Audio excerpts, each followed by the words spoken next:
10 mois après le choc, le vent souffle encore sur Édimbourg. La capitale écossaise est comme groggy et avec elle un des piliers de l'économie, le whisky. Bientôt, pour ce secteur aussi, il faudra quitter l'Europe. Une perspective qui mobilise en premier lieu à la Scotch Whisky Association, qui représente 120 distilleries. Ce très puissant lobby a fait ouvertement campagne contre le Brexit. Le Brexit est un défi fondamental pour toute l'économie britannique, mais encore plus pour les exportateurs comme nous. C'est le plus gros challenge auquel nous sommes confrontés depuis de nombreuses années. Le marché unique européen est notre plus gros marché, c'est environ un tiers de nos exportations. La priorité désormais pour cette organisation, réussir la sortie de l'Union de l'ensemble de la filière. Au programme notamment, empêcher l'édification de barrières douanières et maintenir la protection de l'appellation Scotch Whisky, garantie jusqu'ici par Bruxelles. Ce qui est en jeu est tout simplement colossal. Le whisky écossais est le plus gros produit d'exportation de l'Écosse. Nous exportons un montant de 4,9 milliards de francs de whisky chaque année.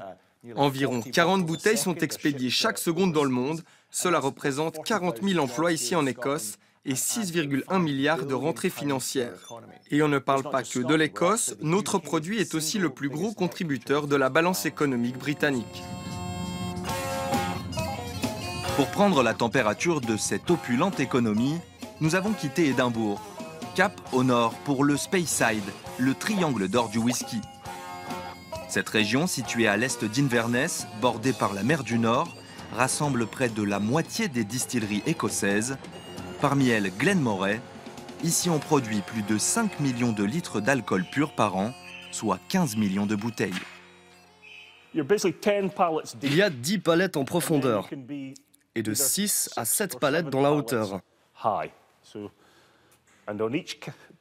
Et sur chaque palette, il y a 6 tonneaux, 3 devant, 3 derrière.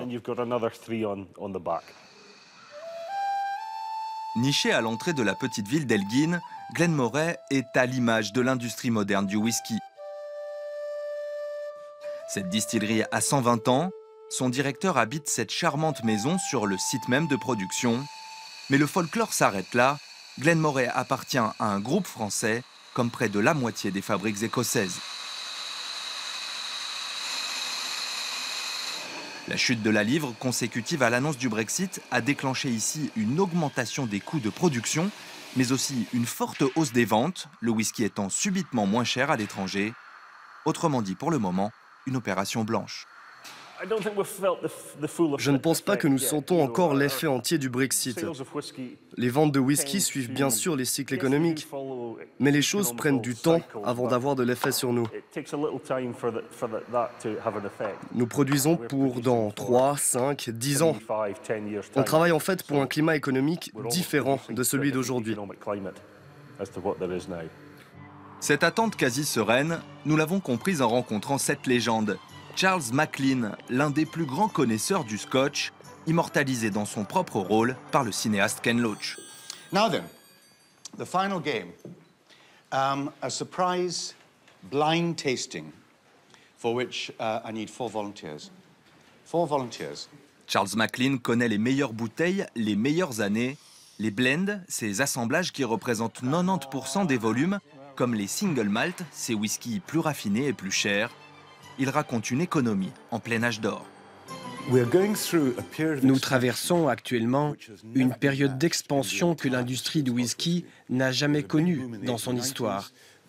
Il y a eu un gros boom dans les années 1890 et un gros boom après la Seconde Guerre mondiale.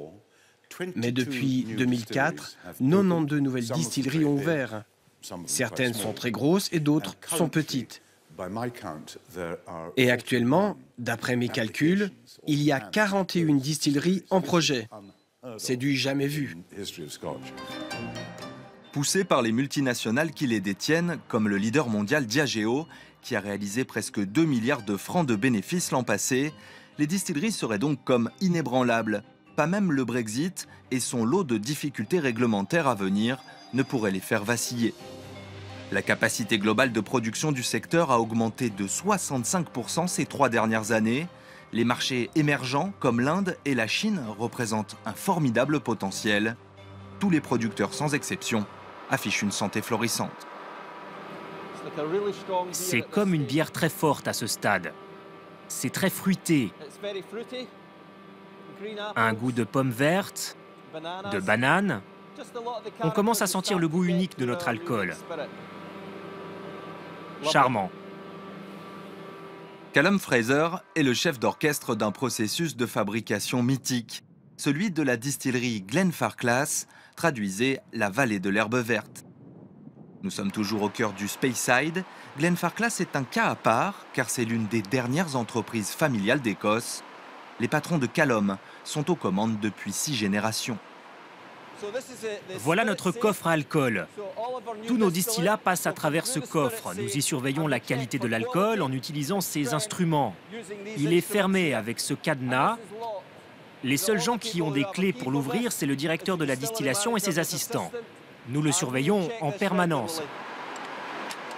Le directeur des ventes de Glenfarclas a bouclé l'an dernier le meilleur exercice de toute l'histoire de la société. Des ventes records sur plus de 100 marchés dans le monde, avec pour les plus rémunérateurs, Taïwan et l'Allemagne. Glenfarclas surfe sur l'incroyable mode des single malt, des bouteilles qui séduisent les passionnés mais aussi les investisseurs. Ce 60 ans d'âge par exemple, facturé près de 18 000 francs, est autant une eau de vie exceptionnelle qu'un très bon placement. Face au Brexit, on n'est donc encore ici pas vraiment inquiet. D'autant plus que George Grant ne croit pas à un scénario où les Européens chercheraient à punir l'industrie britannique. S'il y a sanction, ça se passera dans les deux sens. Les Français, par exemple, ne sont pas suffisamment stupides pour se tirer une balle dans le pied. Ils veulent vendre leur cognac au Royaume-Uni, ils veulent vendre leur champagne, leur vin rouge, leur vin blanc. La Grande-Bretagne est un consommateur massif de vin. Même chose pour le cognac et le champagne. Les Portugais, eux, ont leur Porto. Chaque pays européen a en fait son propre alcool à vendre. Les Allemands ont leur bière et nous sommes là aussi leur plus gros marché.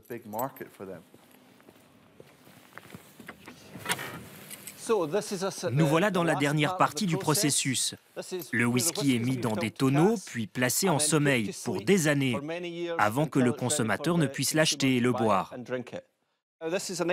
Ça, c'est un whisky de 1965. Il a donc 49 ans. Vous pouvez voir sa qualité, comme il est sombre.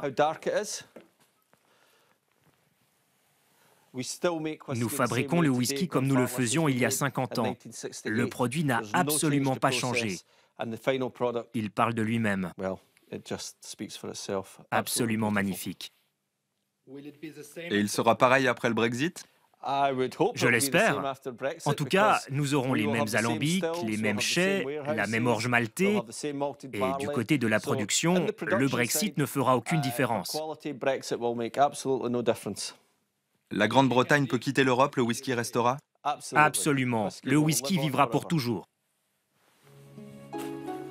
Loin de traverser sa première crise, rompu au commerce mondial depuis 2 siècles, l'empire du malt semble pour le moment ne craindre personne.